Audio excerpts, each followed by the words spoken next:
When my boss called me into the office, I really didn't know what to expect. Up until then, he didn't seem to be paying too much attention to me. I thought maybe it was because of my question in the suggestion box.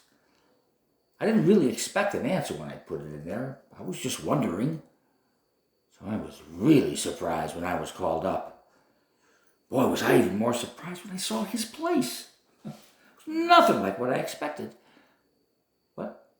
Oh, I don't really know what I expected. Something old and dark, I guess, but that's not like this place.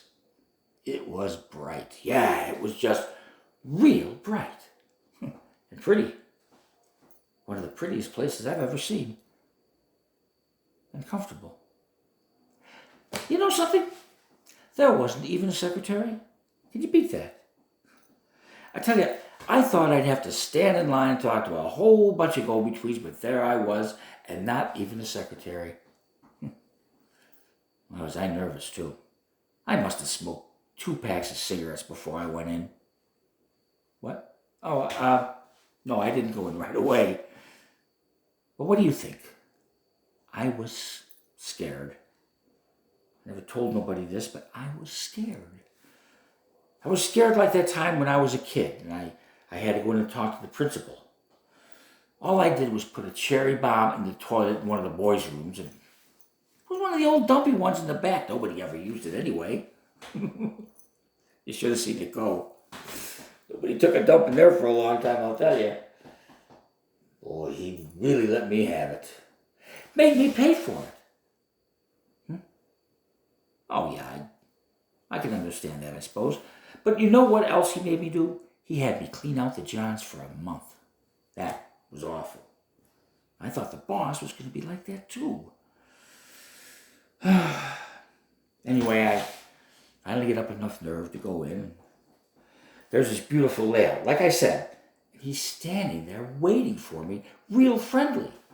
Like I was somebody special. Nobody's ever treated me like that before. So he asked me to sit down. We sit down. And sure enough, he says, Carl.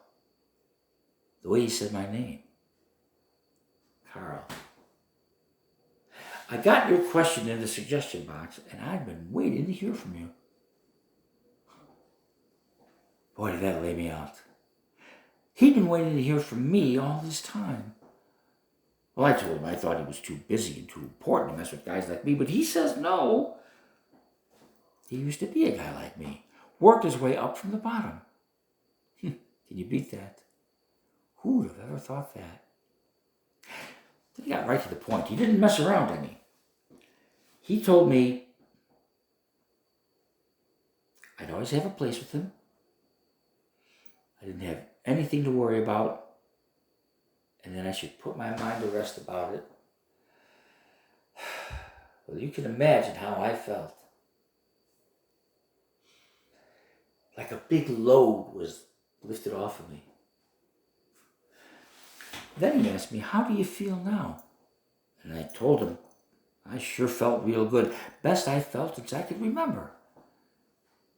And he says, that's good. Now I want you to come and see me more often, okay? And I said, sure. But it felt kind of funny. I didn't want to take advantage of a good thing. But it almost seemed like he knew what I was thinking because he says, now don't feel funny about coming to see me. By the way, Carl, how's the arthritis? I don't know how he knew about my arthritis, but he knew. And the funny thing, I just thought about it. Doesn't seem so bad since I talked to the boss. So then I got up, shook his hand, and went out. You know something? There wasn't anybody waiting to see him when I went out. Can you beat that? A nice guy like that, and nobody wanted to come to see him. I almost felt sorry for him. Felt kind of silly doing that. What? Oh, sure. You can go see him yourself. Just ask. That's all. Just